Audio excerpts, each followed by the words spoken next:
What's up, everybody? It's your boy the White Stallion back again here today with a new type of video. I know you guys are used to the gameplays without commentaries, me doing crazy stuff in ranked, me dropping nukes, me dropping high kill games. Well, I'm gonna help you today with this commentary. And as we know, Modern Warfare 2 is on the horizon. Comes out this Friday, as a matter of fact. So I'm gonna show you guys how to dominate your search and destroy lobbies like an assault rifle player. So do me a favor and check out the rest of this video if you want your friends to think you're a stud and the enemy team to think you're a hacker. So let's get straight into this.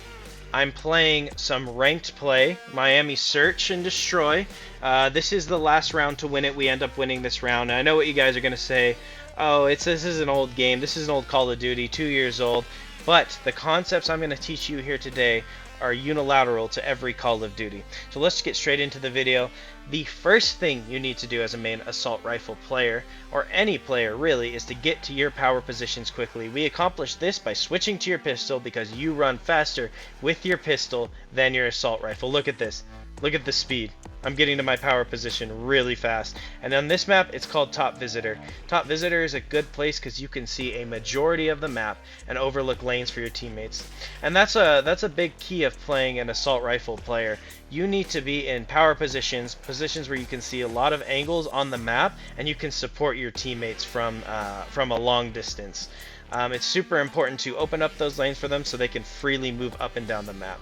So the first thing I'm going to do is I'm going to get to this power position. I'm going to overlook a good portion of the map. You see over here, I'm going to look to my right immediately because I know that they spawn there and they'll like to go over to the right. Don't worry about those choke shots.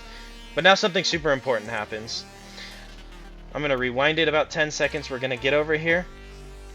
I'm over here pre-aiming. I'm looking for the enemy, choke some shots.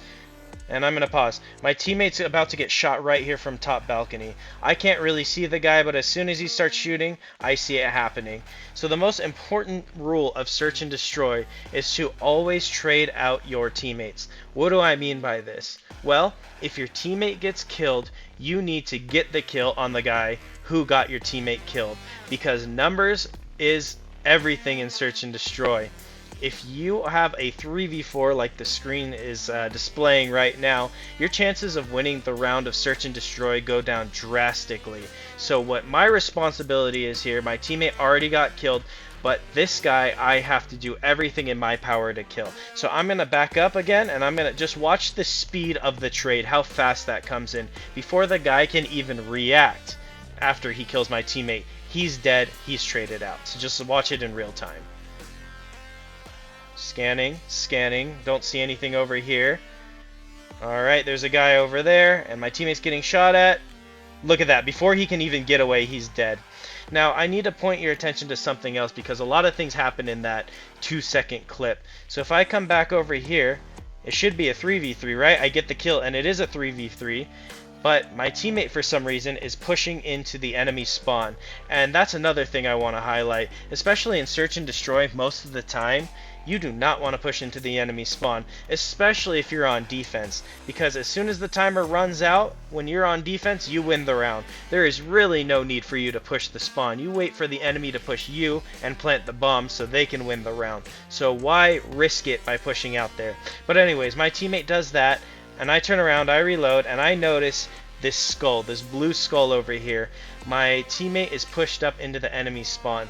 How do I know this? Well, one, he's really far away from me on the minimap, and I couldn't see him on the long lane, so I know he's in the enemy spawn. And also, too, the really important thing, the red dot. Red dot shows where the enemies are, obviously, after they shoot their gun. So, what you need to do is you need to take note of where that red dot is. Since this red dot is super far away, I predict that the enemy is in his spawn on the left side of the map. And because of that, after I reload, I immediately push outside this window. Why do I do this? Well, this is another key of an assault rifle player, is to predict the movements of your enemies. I see that kill coming in from the left side of the spawn. I anticipate that he's going to push out the left side. Why do I anticipate this? Because the information I have now is, one, there was a guy sitting on the top balcony, and you sit the top balcony most of the time to push the A-bomb site. And two, I see that red dot on the left side spawn.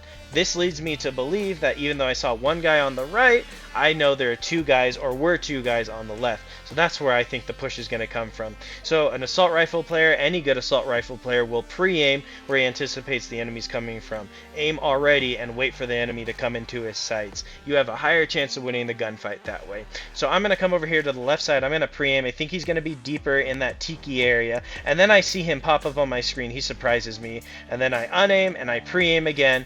I pre-aim, wait for him to pop up. I win the gunfight. See, a lot of playing assault rifle is predicting. So go back. I'm predicting over here one more time. Get the kill. Secure the kill. That kid got smoked. Now here's the other important point. Notice my movement on the map. I don't stay where I am, and I don't look to challenge another gunfight. I know it's very possible someone else will be on the other left side of the map, but I decide to get out. Remember how I said trading is the most important thing in Search and Destroy? Well, that's true on the opposite end. If you get a kill, specifically, especially if you get it in a 2v2 situation like I have here, you need to get out with your life. Otherwise, the trade will come in from the enemy team and your kill was worthless because you're still down on numbers. So I'm doing everything in my power to get out of the way and regroup with my teammate. And also my teammate comes over here and gets a kill. And just like that, we went from a 2v3 into a 2v1. Now, my thought process here is to not throw away this round. 99% of the time, or not 99, but 90% of the time, we should win this round. Because all we have to do is stick together, we play each other's angles, and if the enemy gets a kill, we trade him out. It's a 2v1. Easy. That's the worst case scenario. The best case scenario is we get the kill. Now, I'm going to group up with my teammate over here, and we're going to play together slow. Now I'm checking this side of the map just in case, anticipating the trade on my teammate as he had already gotten the kill, so I'm making sure no one pops out and tries to get him. And then I read there's nothing here, and I decide, hey, I need to go back to my power position and look at my teammate. He does a pretty good job here too, that we know that there's no one over there, or we haven't seen anyone there. He goes over to the right side of the map, he's clearing it out, and I'm going to clear this left side of the map where the boat is. Now the reason I'm clearing this again is because I saw the enemy that I killed over here was moving up aggressively towards the bomb. I think that the bomb is down in this location, and so I know that the enemy might be over here picking up the bomb trying to plant on the A side just because it's closer than the B side. So I come over here and I check this beach side and I look, and then I get COD timing. As soon as I look away, the bomb literally gets finished planting. So let's watch that in real time. So I'm pre-aiming right here, planted. Okay. Most of the time what you want to do in this situation is group up with your teammate and take the gunfight together. That is a very good thing to do. But look at my teammate over here. You got to pay attention to the minimap, and that's another key in playing Search and Destroy.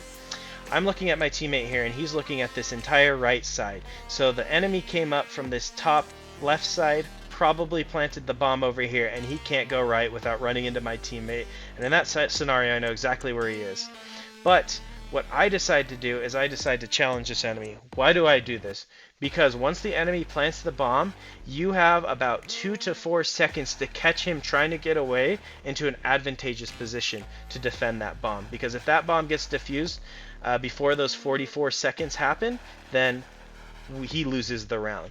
If that goes off, he wins the round. So he's going to try to get out of the way, be in his hard spot to kill. So those 2 to 4 seconds, I'm going to rewind this again. And as soon as the bomb gets planted, count in your head how many seconds it is. 1 1000, 2 1000. I catch this guy running away because I know he's going to try to get in a good spot. So you can use those kinds of timings to your advantage. One more time, let's just watch it. Let's just count over here. Oh, a little bit not too far. There we go. As soon as the bomb plants, 1 1000, 2 1000. Boom. You can secure the kill, you get the round win. And that's how you win Search and Destroy. So the 3 things I would suggest you guys work on, especially in anticipation of Modern Warfare 2, is locking down long lanes of sight with your assault rifle player supporting your teammates. Make sure you're trading every kill. When you get a kill, don't get traded. And also playing with your teammates. If you do those things, you're going to win a lot of Search and Destroy matches in Modern Warfare 2. I hope you guys enjoyed the video. Until next time, it's your boy Stallion, and I am out of here.